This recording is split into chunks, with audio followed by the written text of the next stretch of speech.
Welcome to Edaville Family Theme Park in Carver, Massachusetts. This is a wonderful family park, especially for kids who like trains. And not just any train, of course, Thomas the Tank Engine. As you can see by those railroad tracks running right across the entrance, that's really the focus of this park. Edaville was established in 1947 by Ellis D. Atwood, and that's where the name Edaville comes from, his initials. It's one of the oldest heritage railroad sites in the United States. And this is the main entrance. There are all these little shops over on the right. A lot of interesting little displays of old toys. There's that old truck there. There's a really nice gift shop with some souvenirs. And that in front of us right now is a bakery. And they have in there some incredible apple cider donuts. And there are the ticket booths, the 3 ticket booths. And beyond that, under that little umbrella, is the person who scans your ticket once you go through. There's a big lake there. The entire area was built around cranberry bogs. That was Atwood's main business. He was a cranberry farmer and had a cranberry plantation. You can see in the distance on the left the caboose from the big train. Hi there. And you can see the Greetings from Edaville sign across there. One of the big events at this park is their holiday celebration every year around Christmas time. And they have lots and lots of Christmas decorations everywhere. They have lots of lights all over the place. There's a beautiful carousel right there. And over on the left, it's currently not playing, but over on the left, you can see the Wurlitzer Organ. They actually have a working band organ that sounds really nice. We'll be hearing from that a little later on. So we're going to make a sort of clockwise swoop of the park. This area right here is called Kranz Central. There are 4 separate areas of the park, and this is one of them. This area is heavily themed to Christmas, and these beautifully designed, quaint little shops here, all out of stone and wood, have a lot of Christmas merchandise in them. And you notice over here on the left, you have Christmas carolers. Inside that window there is something special if you go and look. And there's Scrooge and Marley, money lenders, and there is indeed Scrooge and Jacob Marley. So yeah, very big focus on Christmas in this area. Hi, Karen. As you can see in the distance, there's a Ferris wheel. So this area here opens up into the actual midway of the park. Over on the left, that huge brick building is Ellis's Playhouse. And Ellis's Playhouse is basically an entire indoor amusement park in there for kids. You'll notice the backwards music, and of course that means that they're playing a lot of pop songs in the park.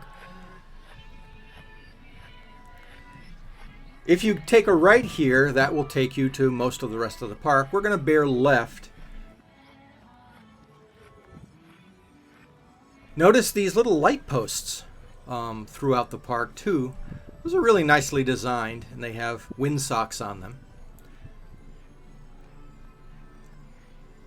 It's interesting because you rarely will see this park open at night. The park closes at 6 o'clock during the normal season. The only time you really see the park lit up is during the holiday event. So in front of us now is a gift shop. And Ellis's Playhouse over on the right. We'll be going in that door.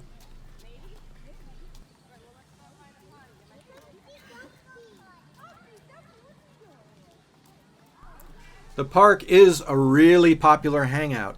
Now you're going to notice that there doesn't seem to be too many people in the park, but you'll find out why in a little bit.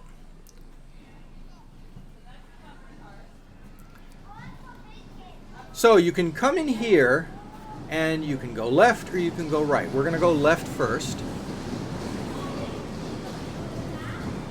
And there's an arcade. Over on the left is the entrance to the gift shop.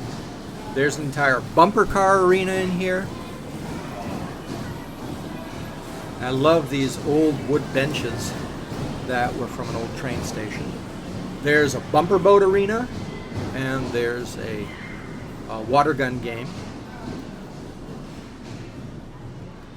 And now we're going to go up these stairs that are sort of hidden here in these doors into an entire other section of this area. And here it is. Upstairs is a rather large model railroad layout, snow gauge. And there are little buttons you can press to make the trains go. And as you see, it's quite extensive. Atwood died tragically in an accident, and in 1957 the park was sold to F. Nelson Blount, who was a railroad enthusiast and was the same man who started Steamtown, USA, which was a really popular stop in New England. And Blount kept that enthusiasm for railways going throughout this park, and that's still there to this day.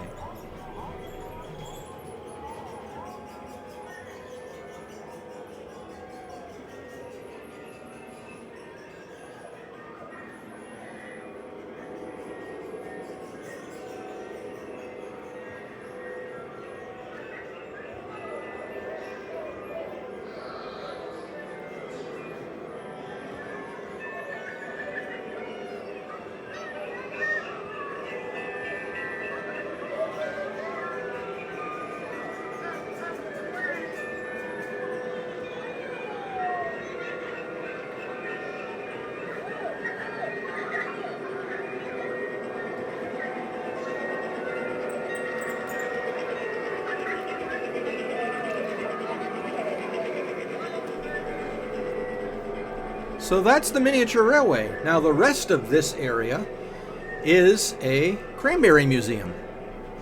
So it highlights all of the machinery and the work that goes into producing cranberries. There's even a video over here where you can watch it that tells the whole story of making cranberries.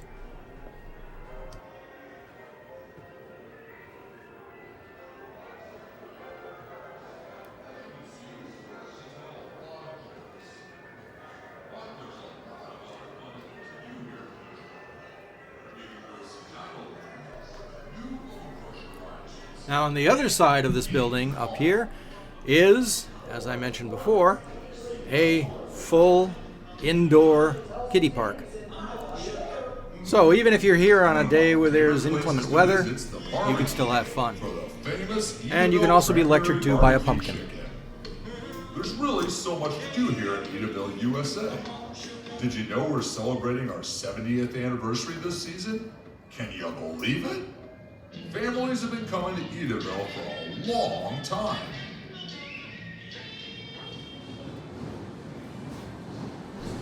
So let's continue on outside. The park's renaissance really began around 2011 when a man named John Priscali bought the park and undertook a massive renovation of the property, turning it into what you see today.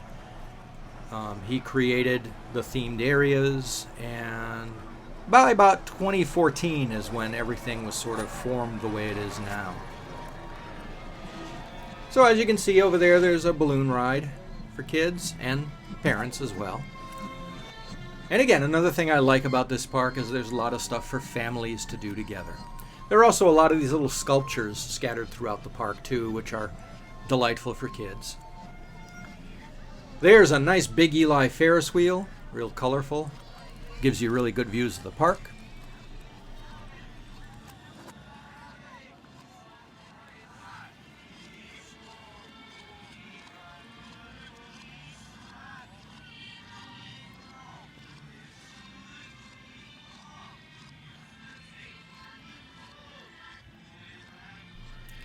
Off to the right is the train station, which we'll be getting to a little bit later. And you can see the engines parked there, waiting for the next ride. The trains leave every hour on the hour, and they make announcements in the park to give you warnings so you can line up and get your seat. It is a massive train. There are 8 cars in it. And that's why you don't see many people walking the Midway, because people climb onto that train. That's the most popular thing in the park, is that train ride. It's a 20-minute ride around the entire park. And there it goes, led by Thomas the Tank Engine, with the small Edaville engine behind it. But look at how many people this thing seats. It's massive.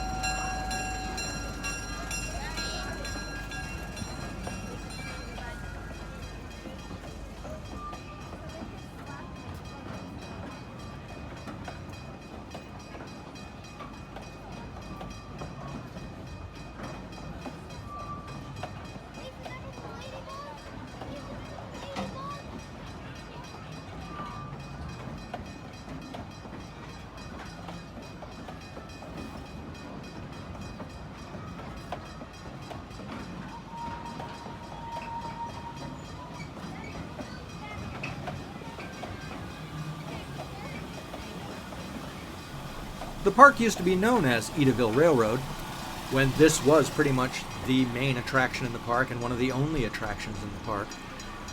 And the ride was longer originally. It's been shortened a bit. They still blow the horn when they go past a section of the cranberry bogs in honor of Atwood. So let's keep walking through this Kiddie Land area. This is basically the Midway. This is like a standard amusement park for kids, a kiddie park. And we'll come up on some other areas as we move through here. This is one of 2 roller coasters the park has.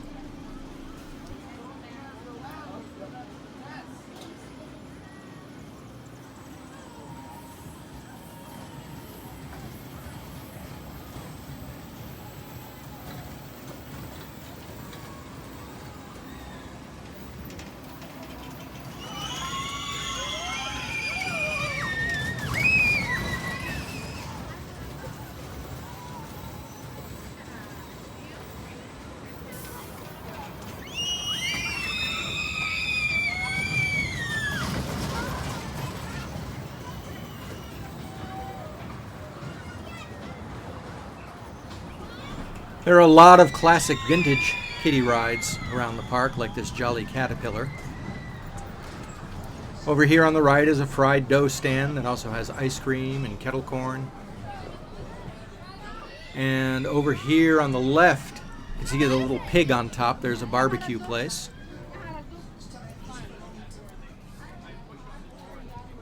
This is the kids' caboose, as you can see, decorated like a frog. And there's a fresh lemonade stand in front of us.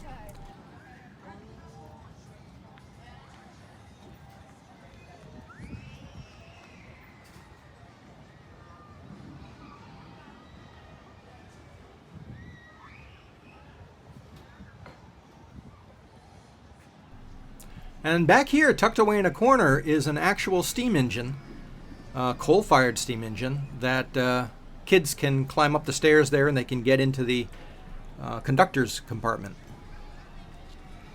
But here's the thing that brings all the crowds. This is the only sanctioned Thomas Land in the United States as of this video. They did a beautiful job recreating Sodor, the place where Thomas the Tank Engine takes place. They have all these little figurines scattered throughout. This is a huge gift shop, of course, the obligatory gift shop. And look at the detail in the stonework. They took a lot of time and effort in making this really nice. The clock. And you'll find all of the Thomas the Tank Engine characters in here. Lots of interesting rides.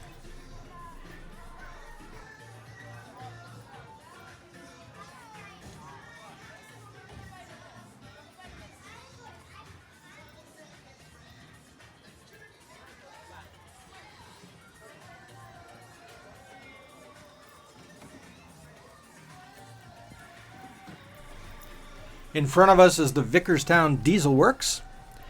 Not counting the roller coasters, there are actually 4 separate train rides that kids can take in this park.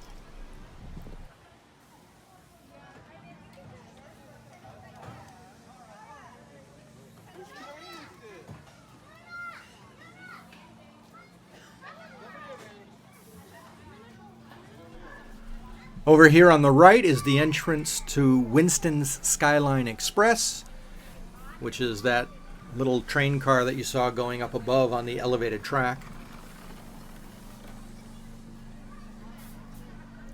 There's the Dieselworks, obviously.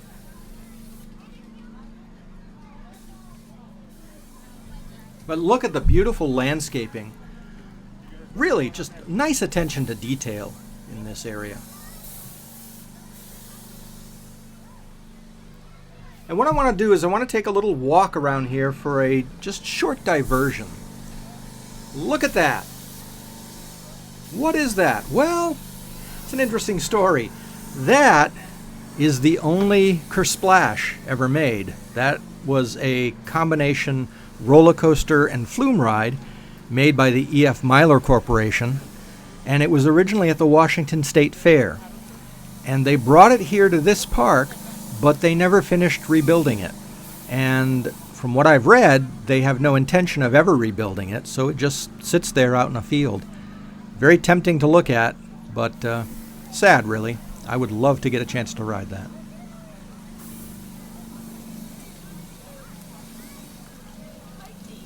So we're coming around to the back area of the Thomas Land.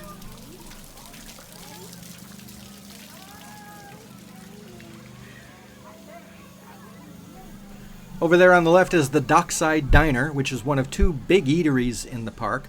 And the food here is really good, a wide variety to choose from, and it's reasonably priced, which is good. Over on the right is the other coaster in the park. It's Troublesome Truck's Runaway Coaster.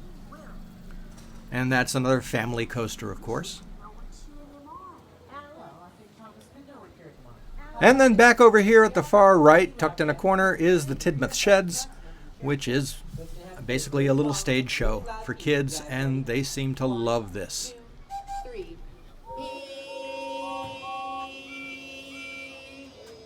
Oh, that won't do. I'm gonna need everyone's help. On the count of 3, a really loud and really long beep. Is everybody ready? 1, 2, 3.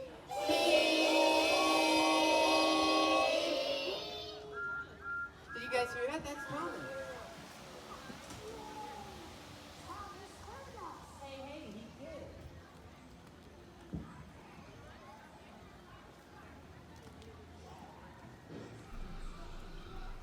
And that pretty much does it for Thomas Land. So we'll just make our way back out this way.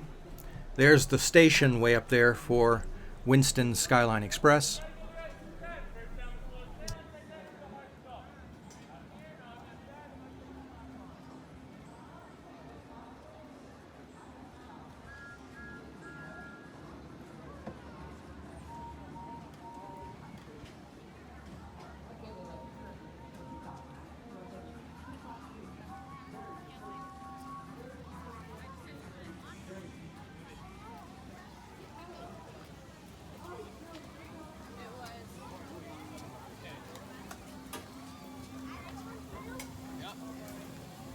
There is actually one other ride I wanted to point out, a ride I've never seen before. And unfortunately, as I walked by, it wasn't running. I have another YouTube video up of the actual train ride, and while we go by on the train, you can actually see it running. So if you want to see it running, take a look at that. But it's over here, just as you enter on the right.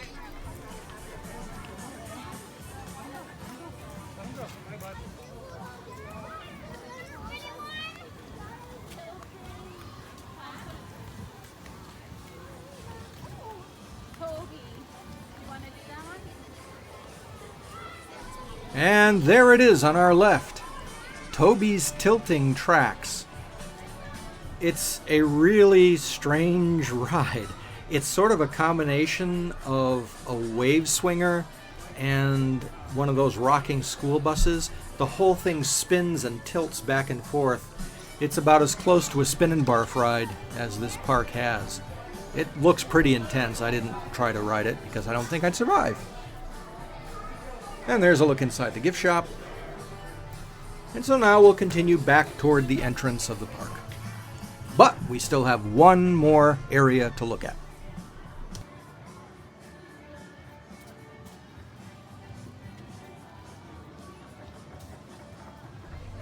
Over on the right, you can see that green rail car, and it says on the front Professor Marvel, and it has a sort of reference to the Wizard of Oz, and it looks like it's a fortune teller booth, but it wasn't open when we were there.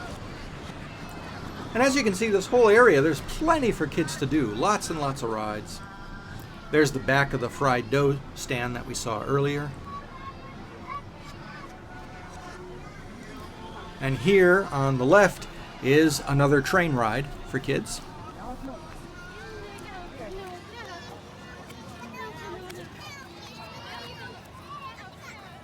And there's the obligatory tilt-a-whirl. But where we're heading for is that structure up there on the left. That's the last area of the park we really have to look at, Dino Land. And, as you might suspect, it's a whole area devoted to dinosaurs, like so many parks have these days.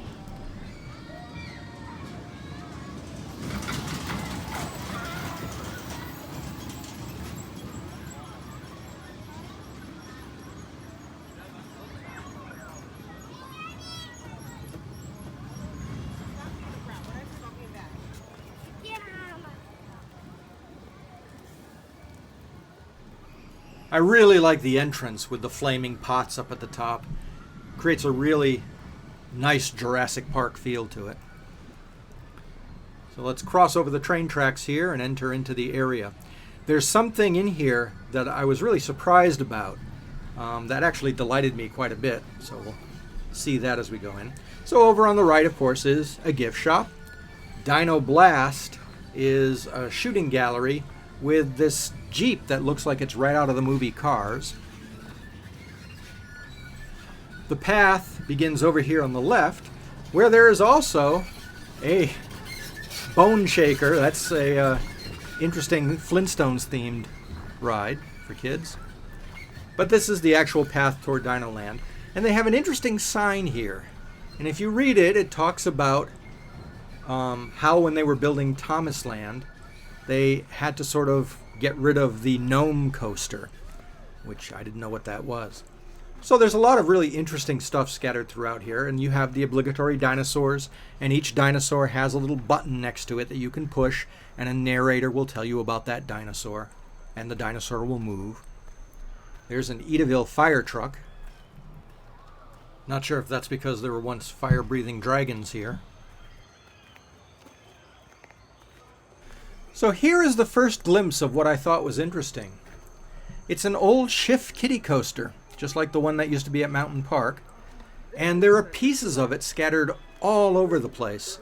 And I assume that's the Nome Coaster they were talking about, because as you'll see later, there's a station that's still there.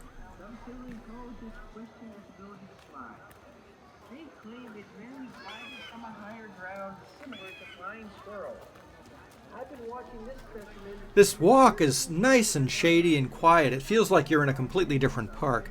And I really enjoyed it. It was very peaceful. And I was amazed there were very few bugs in this park. You'd think being around cranberry bogs, there'd be a lot of them, but there weren't. There were a few dragonflies here and there, but that was about it.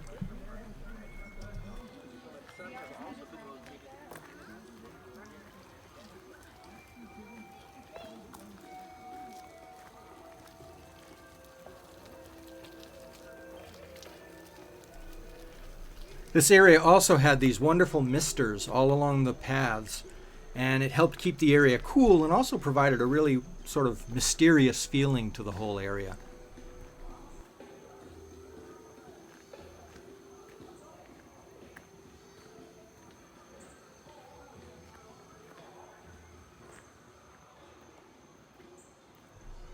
There's a big dino. Let's go push the button and see what he does.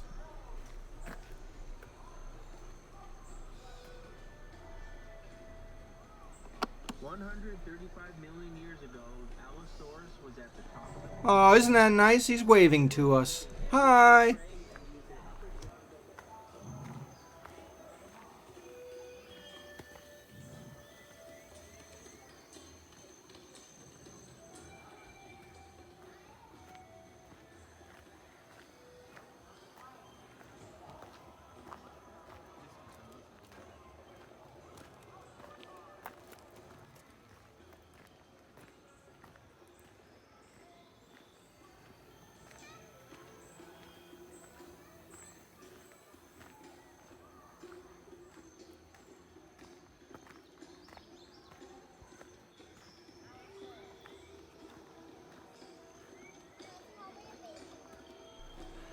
With this dinosaur here, I found it interesting that a lot of little kids were walking by going, "Oh, look, it's a baby dinosaur." They don't find them threatening at all, which I think is good for a park that specializes in little kids. You don't want to terrify them when they're walking through this place.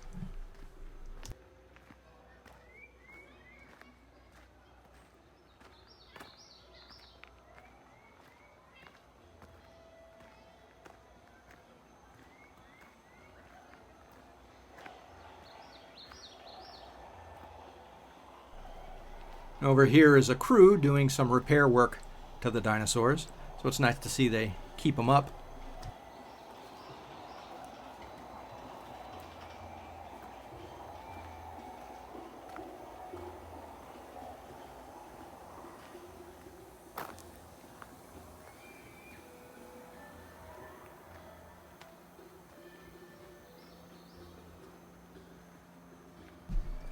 And here is the old station for the Nome Coaster.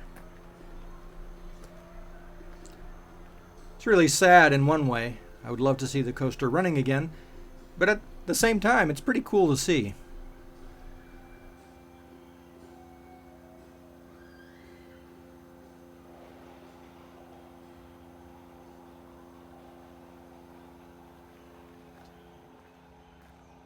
And I like all these little signs around the entire area, basically saying don't touch the dinosaurs, don't feed the dinosaurs.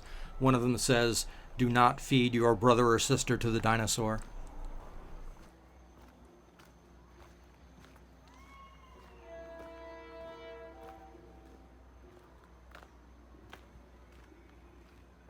Oh, here's another Petrodon. Did I mention these creatures were native to the North American region? No? Well, they were. Maybe that's why we can find so many. I like the narrator in those little snippets. Gives some really interesting facts and has a very pleasant voice.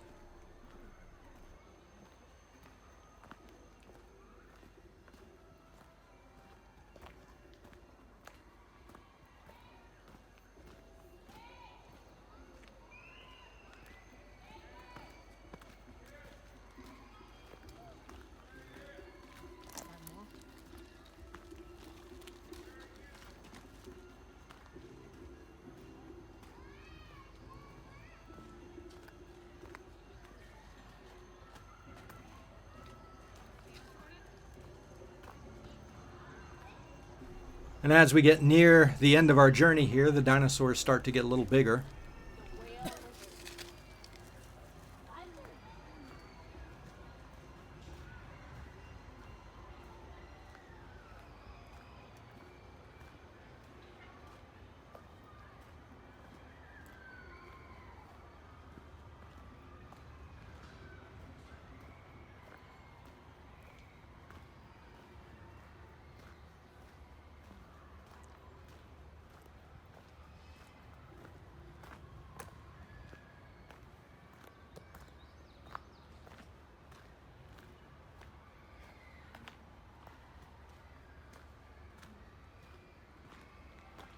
Maybe this one looks fierce because its cranberry machine broke down. And that brings us to the end of the Dino Land experience.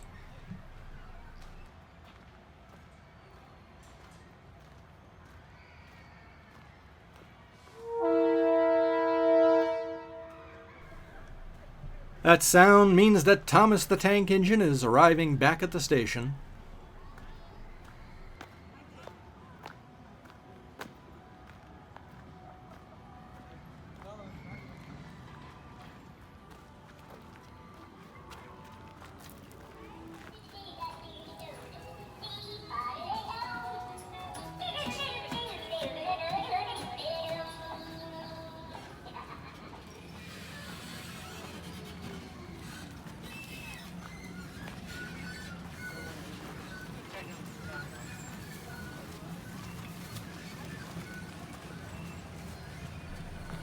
The engine is fascinating and slightly creepy because the mouth moves in a very realistic way on that engine, and the eyes also move, and sometimes it seems like the eyes are following you.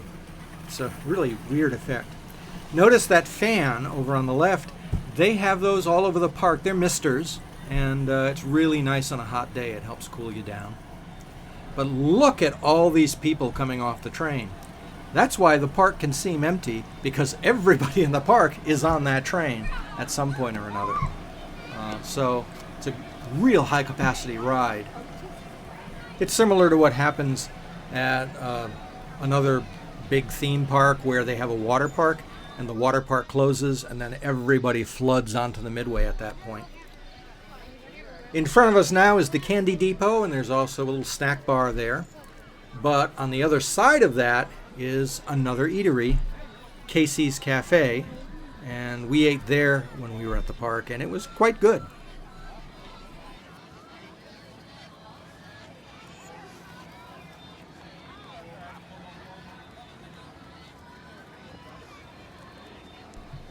And there's Casey's Cafe right in front of us now. And there's another entrance to the railroad right there. And that pretty much wraps up our tour of Edaville Family Theme Park.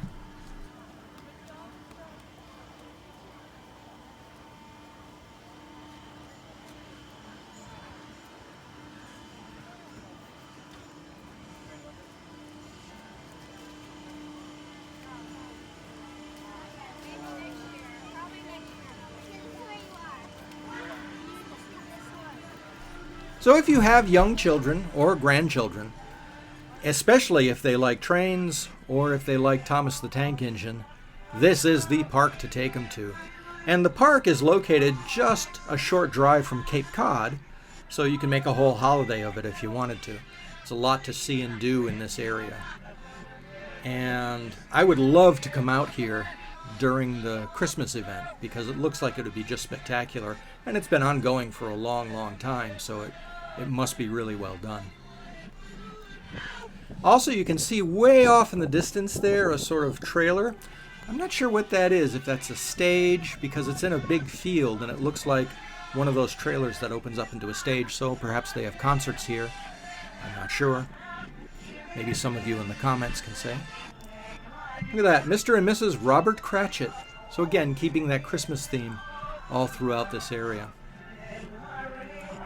So if you are in the eastern Massachusetts area, I think it's well worth checking out this wonderful little park.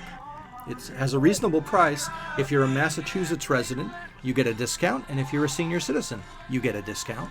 So that's worth doing it. Also, you see it says pick up your photos there. They have people everywhere in the park trying to take your photo. On rides and just in front of little landmarks and things. So there's plenty of opportunity for you to get your picture taken. So let's now walk over and give a listen to this Wurlitzer organ before we go.